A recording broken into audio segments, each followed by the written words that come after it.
In the last part of the video, we are doing our first performance task.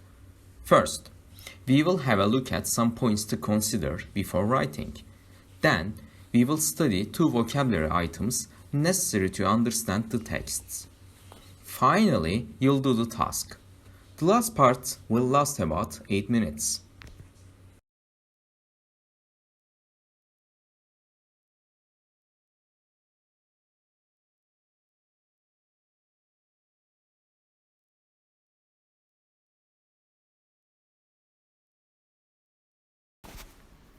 I believe we are now ready for our first performance task. Before we move on to the task, I want to remind you of some basic points. 1.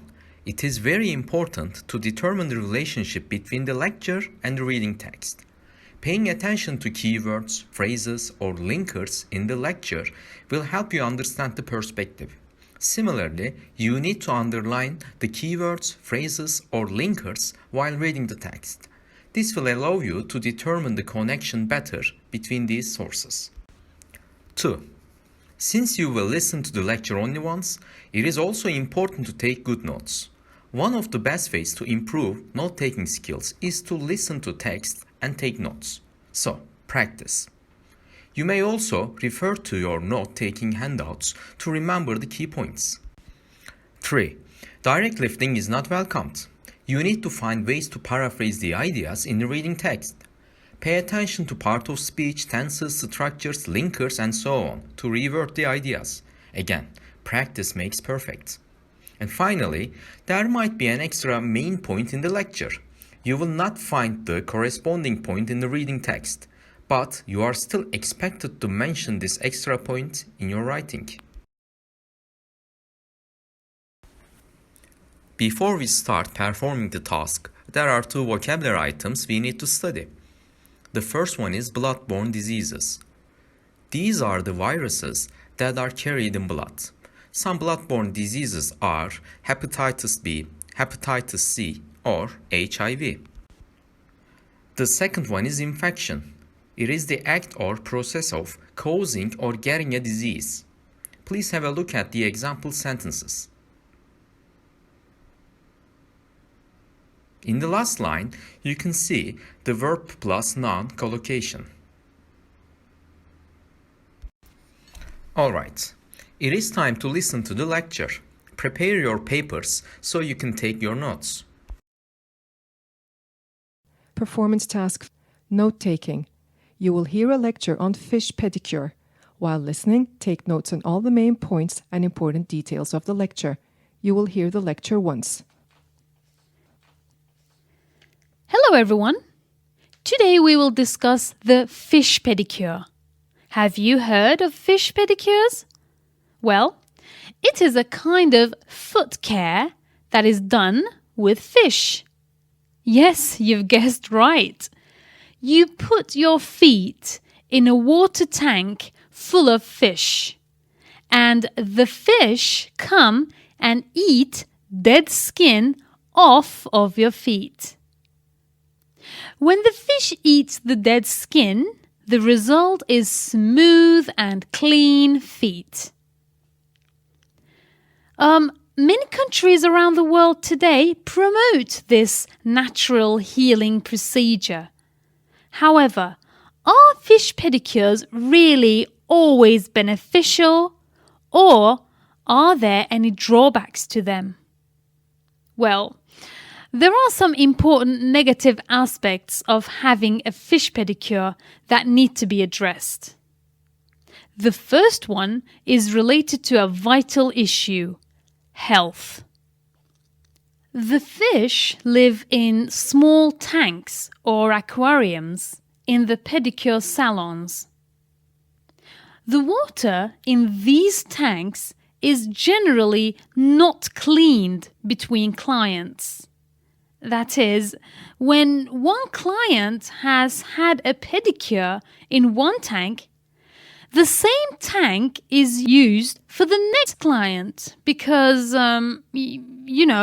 they can't remove the fish, can they? Now, The problem here, as you can guess, is that the water gets dirty. The dead skin of another person is in the water, and the water hasn't been cleaned.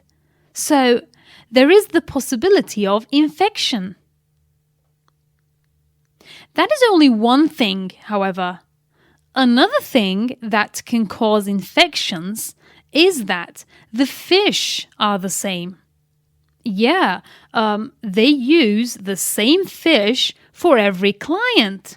So even if the water is changed, the same fish that bit off the dead skin of someone is used on another person. And, they can spread bloodborne diseases from one person to another, such as HIV or hepatitis B and C. The second negative aspect of fish pedicures is that they may cause pain. Normally, there is a special type of fish used for this procedure. It is called the doctor fish, or Garrarufa. That's G-A-R-R-A.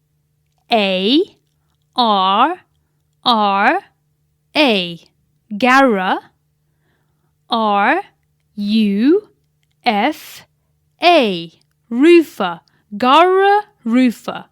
Now, these fish don't have teeth, and because they are toothless, they don't bite.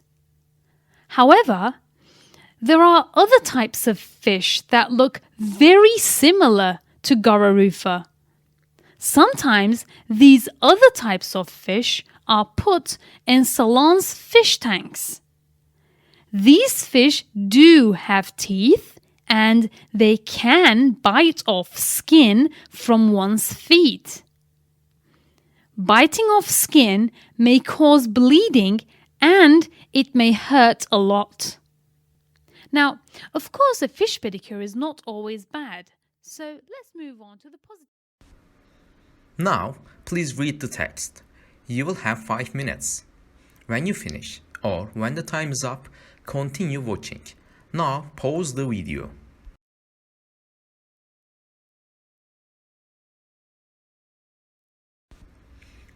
You are now expected to summarize the lecture and integrate the relevant points from the reading text. Decide how the lecture relates to the reading text.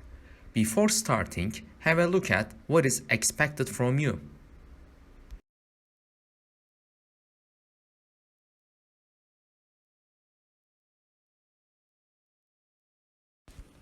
Now you can start writing your summary.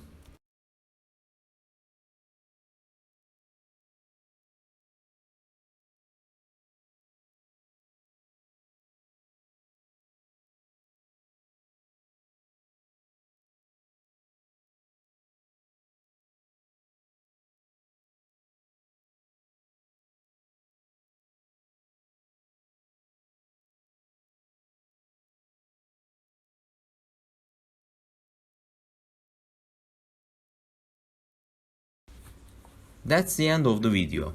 Good luck everyone and stay safe.